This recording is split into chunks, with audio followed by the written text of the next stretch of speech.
ભાવનગરમાં આવેલી મહારાજા કૃષ્ણકુમાર સિંહજી યુનિવર્સિટી દ્વારા લેવાયો મહત્વનો નિર્ણય। યુનિવર્સિટીમાં ઓક્સિજન પ્લાન્ટની સ્થાપના કરાશે। યુનિવર્સિટી સાથે જોડાયેલા વિદ્યાર્થીઓના વાલીનું કોરોનાથી મોત થતા તેના અભ્યાસની યુનિવર્સિટી દ્વારા જવાબદારી લેવાશે, તો કોરોનાથી વિદ્યાર્થીનું મોત થતા પરિવારને આર્થિક સહાય પણ કરાશે। સુરતના પલસાણાના તાતી થૈયાની સોનાલી મિલમાં હોબાળો।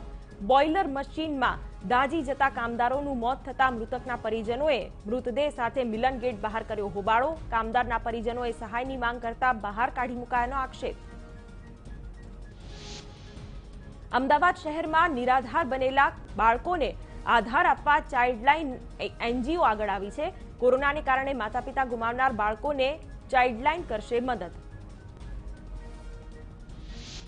કોરોના કાળમાં ભાવનગરમાં રક્તની અછત, સરટી હોસ્પિટલની બ્લડ બેંકમાં રોજ બ્લડની 50 થી 60 બોટલ ઇસ્યુ થાય છે। બ્લડ બેંકના અધિકારીએ લોકોને રક્તદાન કરવા કરી અપીલ। રાજકોટના તબીબે વેન્ટિલેટરની તંગી વચ્ચે નવો નુસ્ખો અપનાવ્યો। વેન્ટિલેટરની તંગી વચ્ચે આશીર્વાદરૂપ બની બેનસ સર્કિટ। તબીબના નુસ્ખાથી દર્દીને વેન્ટિલેટર અને બાયપેપ વગર પૂરતો ઓક્સિજન મળે છે। જૂનાગઢમાં મનપા તંત્ર અને આરોગ્ય વિભાગની બેદરકારી। બસ સ્ટેન્ડ સામે આવેલ લાલ બહાદુર સોસાયટી પાસે જાહેરમાં મેડિકલ વેસ્ટ ફેંકવામાં આવ્યો। મનપા પદાધિકારીઓએ મૌન સેવ્યું। નવસારી જિલ્લામાં એસટી ડેપોમાં 33 જેટલા રૂટ સ્થગિત કરાયા છે, સાથે જ કર્મચારીઓની સંખ્યામાં પણ ઘટાડો કરાયો છે। એસટી બસોના રૂટ બંધ કરાતા મુસાફરોને હાલાકી। સુરેન્દ્રનગર દૂધરેજ નગરપાલિકાના પૂર્વ પ્રમુખના નિધનને લઈને શહેરના મુખ્ય બજારો સજ્જડ બંધ। વેપારીઓ અને દુકાનદારોએ સ્વૈચ્છિક ધંધા બંધ રાખીને આપી શ્રદ્ધાંજલિ। નવસારીમાં રેડીમેડ ગાર્મેન્ટ એસોસિએશને જિલ્લા કલેક્ટરને આપ્યું આવેદનપત્ર। વેપારીઓએ સવારે 9 થી બપોરે 3 સુધી દુકાનો ચાલુ રાખવાની કરી માંગ। મહેસાણા દૂધસાગર ડેરીમાં ઘી ભેળસેળનો કેસ। રાકેશ આર્યા નામના તત્કાલીન અધિકારીની જામીન અરજી ફગાવાઈ। મહેસાણા સ્પેશિયલ એસીબી કોર્ટમાં કરાઈ હતી અરજી। છોટાઉદેપુર સિવિલ હોસ્પિટલમાં ગંદકીનું સામ્રાજ્ય। હોસ્પિટલમાં અવ્યવસ્થા અને ગંદકીની સમસ્યા। મેડિકલ વેસ્ટનો મનફાવે ત્યાં નિકાલ। દર્દીના સગા અને સ્ટાફને સંક્રમણનો ખતરો। સાબરકાંઠામાં ભાજપના અનુસૂચિત જાતિ મોરચાના પ્રમુખે આપ્યું રાજીનામું। કોરોનાની મહામારીમાં સરકારની કામગીરી નબળી હોવાનો કર્યો આક્ષેપ। અમૂલ ડેરીએ પશુપાલકો માટે આપ્યા ખુશખબર।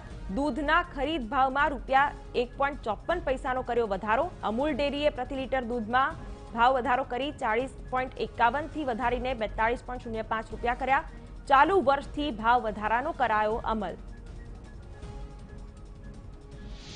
ભરૂચ કોવિડ હોસ્પિટલ આગ દુર્ઘટના બાદ અમદાવાદમાં ફાયર બ્રિગેડ થયું સતર્ક। ખાનગી કોવિડ હોસ્પિટલમાં શરૂ કરાઈ ટ્રેનિંગ। સાબરમતી હોસ્પિટલમાં કરાઈ મોક ડ્રીલ।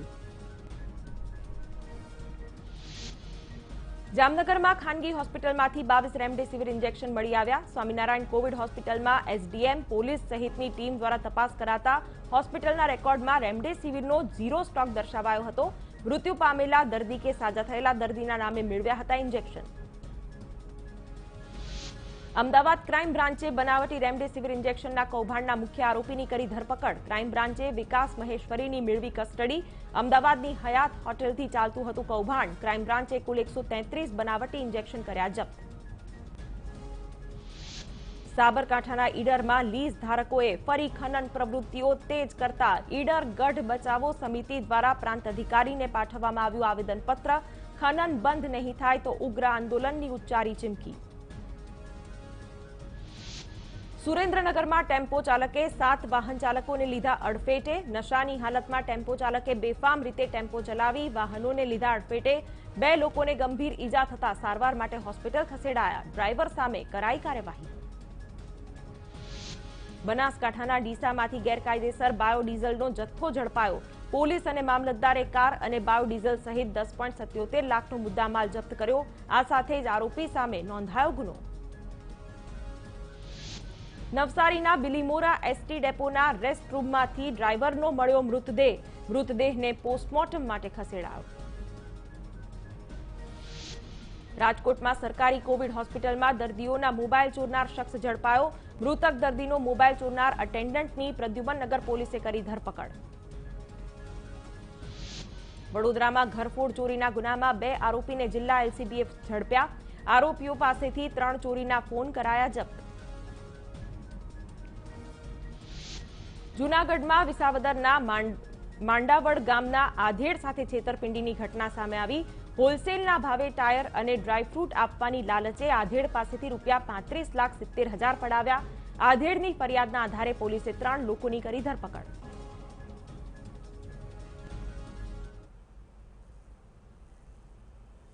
ન્યૂઝ ફટાફટ powered by Sakarchand Patel university.